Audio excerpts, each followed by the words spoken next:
Hello दोस्तों, स्वागत है आपका अपनी यूट्यूब चैनल सत्येंद्रास क्लासेस में। कैसे हैं सब लोग? आई होप अच्छे होंगे। चलिए, जैसा कि आपको मालूम है, हम इस वक्त आपको ऑब्जेक्टिव क्वेश्चन करा रहे हैं, ज्योग्राफी के ऑब्जेक्टिव क्वेश्चन करा रहे हैं।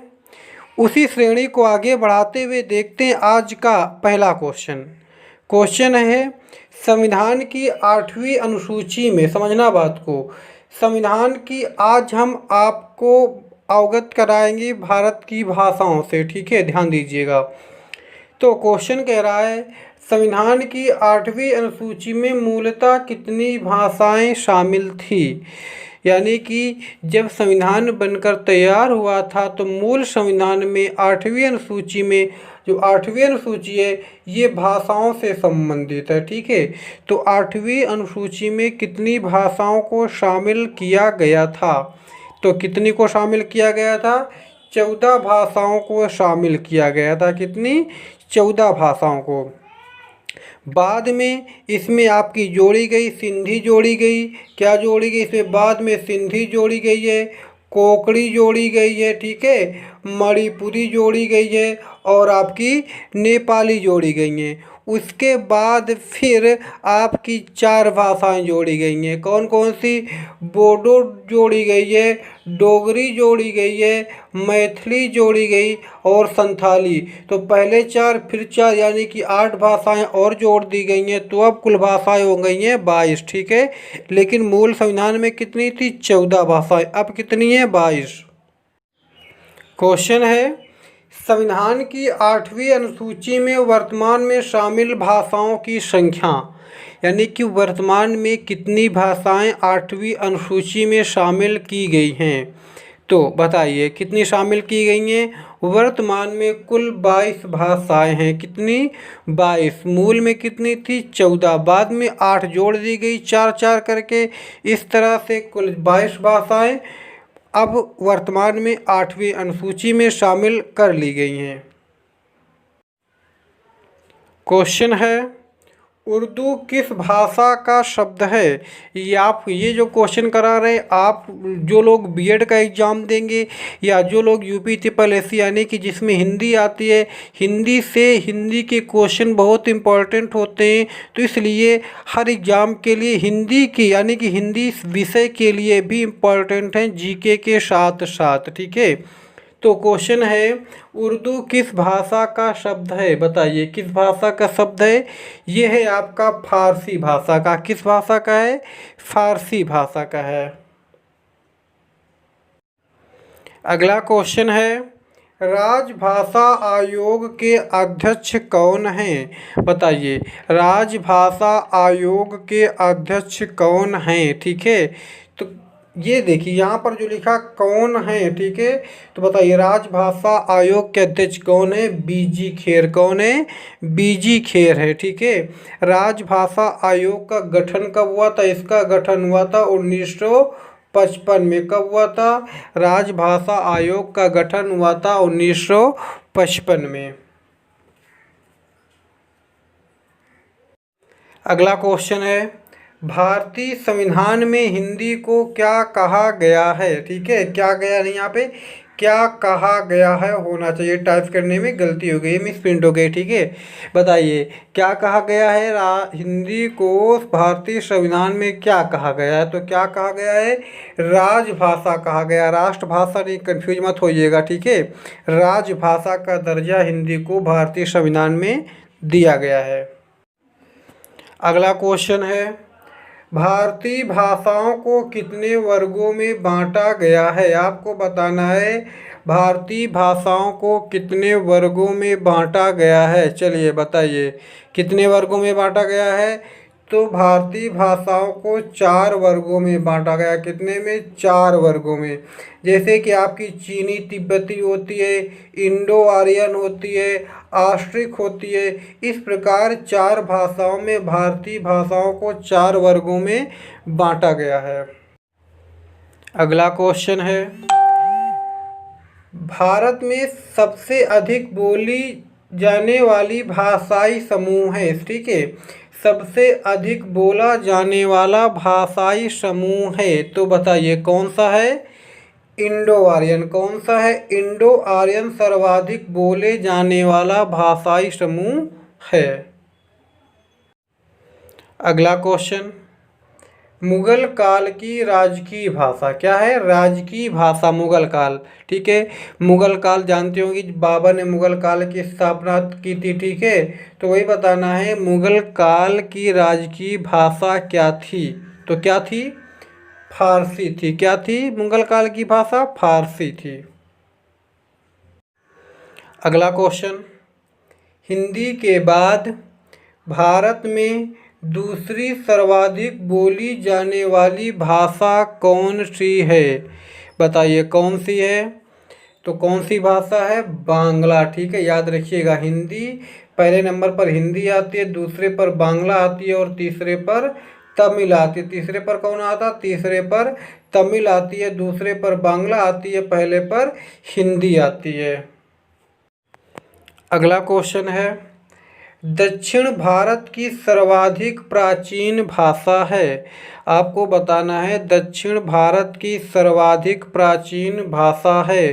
तो कौन सी है सर्वाधिक प्राचीन भाषा? तमिल। कौन सी है? तमिल। दक्षिण भारत की सर्वाधिक प्राचीन भाषा है आपकी तमिल। अगला क्वेश्चन है, भारत की किस भाषा को इटालियन ऑफ द ईस्ट क्या है? इटालियन ऑफ द ईस्ट कहते। ठीक है, बताइए किसे कहते हैं? तो कहते हैं तेलुगु भाषा को। किसे कहते हैं? तेलुगु भाषा को इटालियन ऑफ द ईस्ट कहते हैं। अगला क्वेश्चन है, देश के किस एकमात्र राज्य की राजभाषा अंग्रेजी है? भारत का कौन सा ऐसा राज्य है, ठीक है, जहाँ की राजभाषा अंग्रेजी है? तो कौन सा राज्य है? वो है आपका नागालैंड। कौन सा है? नागालैंड, जिसकी राजधानी क्या है? कोहिमा है। ठीक है, यहाँ की राजभाषा क्या है? अंग्रेजी है। अगला क्वेश्चन है, भारत की तीसरी सर्वाधिक बोली जाने वाली भाषा कौन सी? भी बता दिए थे, दूसरी बांग्ला होती है और तीसरे नंबर पर भारत में सर्वाधिक बोली जाने वाली भाषा कौन सी है? तमिल। कौन सी है? तमिल है, इसके पहले भी बता चुके हैं। अगला क्वेश्चन है, निम्न में से किस देश में सर्वाधिक भाषा बोली जाती हैं? ठीक है, यानी सर्वाधिक भाषाएं बोली जाती हैं किस देश में? तो किस देश में बोली जाती हैं? भारत में। कहाँ बोली जाती हैं? भारत में सर्वाधिक भाषाएं बोली जाती हैं। अगला क्वेश्चन है, केंद्रीय भारतीय भाषा संस्थान कहाँ है? क्या पूछा है? पूछा है केंद्रीय भारतीय भाषा संस्थान कहाँ है? तो बताइए कहाँ है? ये आपका पड़ता है मैसूर में। कहाँ पड़ता है? मैसूर में। मैसूर का नाम अब है कर्नाटक। क्या है आपका? कर्नाटक। ठीक है, याद रखिएगा। तो कहाँ पड़ता है केंद्रीय भारतीय भाषा संस्थान? मैसूर में पड़ता है। क्वेश्चन है, भारत की प्राचीनतम भाषा है, बताइए भारत की प्राचीनतम भाषा कौन सी है? तो भारत की प्राचीनतम भाषा कौन सी है? संस्कृत। कौन सी है? संस्कृत भारत की प्राचीनतम भाषा है। अगला क्वेश्चन है, चोल शासकों की भाषा क्या थी? बताइए चोल शासकों की भाषा क्या थी? क्या थी चोल शासकों की भाषा? तेलुगु। क्या थी भाषा चोल शासकों की? तेलुगु भाषा थी। नेक्स्ट क्वेश्चन है, अमीर खुसरो ने किसके विकास में अग्रणी भूमिका निभाई? बताइए अमीर खुसरो ने किसके विकास में अग्रणी भूमिका निभाई है? तो किसके विकास में निभाई है? खड़ी बोली के। किसके? खड़ी बोली के विकास में अमीर खुसरो ने अहम भूमिका निभाई है। अगला क्वेश्चन है, अंग्रेजी भाषा को भारत में शिक्षा के माध्यम के रूप में आरंभ किया था? बताइए किसने आरंभ किया था अंग्रेजी भाषा को भारत में शिक्षा के माध्यम के रूप में? तो किसने किया था? लॉर्ड मैकाले ने। किसने किया था? लॉर्ड मैकाले ने। ठीक है। अगला क्वेश्चन है, केंद्रीय अंग्रेजी एवं विदेशी भाषा संस्थान कहाँ है? ठीक है। अभी इसके पहले के क्वेश्चन था कि केंद्रीय भारतीय भाषा संस्थान कहाँ है, तो वो मैसूर में था। यहाँ पर पूछा है केंद्रीय अंग्रेजी एवं विदेशी भाषा संस्थान कहाँ है, तो विदेशी भाषा संस्थान कहाँ है? हैदराबाद में। कहाँ है?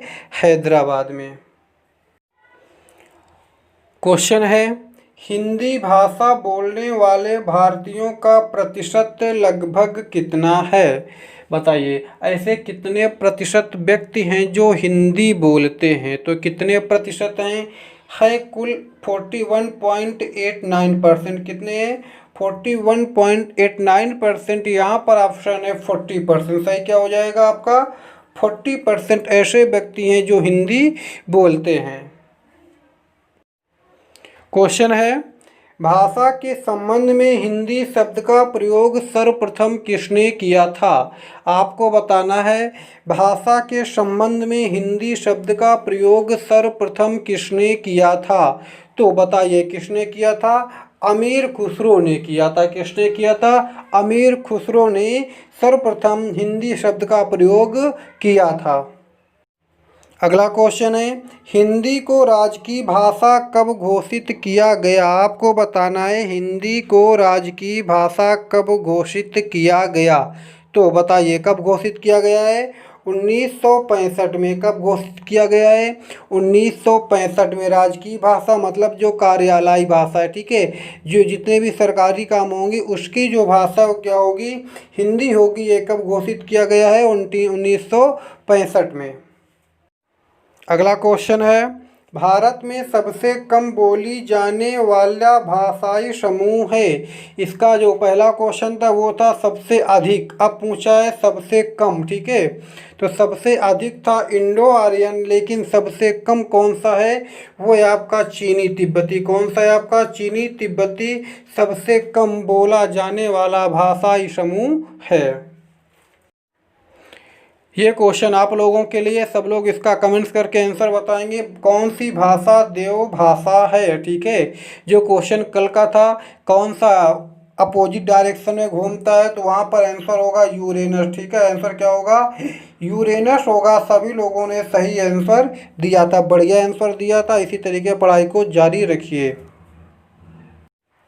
ये है आज का लास्ट क्वेश्चन। सब लोग कमेंट्स करके बताएं कि क्वेश्चन कैसे रहते हैं। ठीक है, अरे यार शेयर भी कर दो। देखो हम आप लोगों के लिए इतनी मेहनत करते हैं, गर्मी में परेशान होते हैं कि लॉकडाउन में आपकी पढ़ाई प्रॉपर बनी रहे। ठीक है, हाँ, तो थोड़ा शेयर भी कर दो, लोगों को पहुंचाओ जिनको ज़रूरत है। ठीक है, तो देखते हैं क्वेश्चन क्या है। डोगरी भाषा मुख्य रूप से कहाँ बोली जाती है? बताना है डोगरी भाषा मुख्य रूप से कहाँ बोली जाती है, तो ये कहाँ बोली जाती है? जम्मू कश्मीर में। कहाँ बोली जाती है? बोली जाती है आपकी जम्मू कश्मीर में बोली जाती है।